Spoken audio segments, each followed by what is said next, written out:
Today we're going to be making these pin holders to hang from a handbag or lanyard.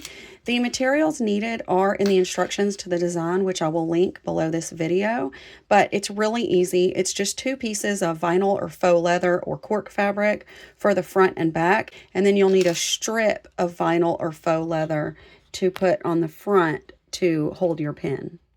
Your first step is going to be to hoop your stabilizer and stitch the placement for your pin holder. Okay, your next step is going to be to remove your hoop and flip it over. Now you see the back of your stabilizer where you have that placement, the back of the placement step. You're going to take a scrap of fabric. I love this project for the scrap buster nature of it. And you're going to use this. This is going to be the back of your pin holder. So you're going to cover the back of the entirety of the placement.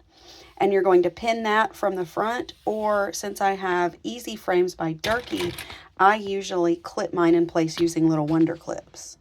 Your next step is going to be to place your pin holder fob piece for the front and the strip that you rest your pin on. So when you're putting that strip down, you want to put it on top of the whole project to where it does not cover that bottom right there. You see that? My strip to hold my pin just only covers that left portion right there of the fob. It does not cover right there.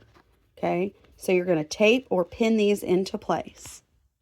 Now you can see that your left side of the pin fob is stitched down. It's going to come along and stitch up here. So what you need to do is make sure that you have a pin-sized hump in that strip across the front. You can, I don't have another hand to do it, but you can stick a pin in there and just measure it so you know you've got enough room.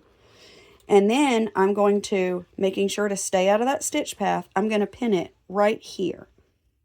And then I'm going to run the last step. Here you see I've got my strip pinned down. I'm going to run the final step, which will stitch around the rest of that rectangle. Now I'm going to use my crocodile, which I will link in the description to this video, and after checking the back to make sure that the backing's stitched in place properly, you can remove it from your hoop and trim around that rectangle.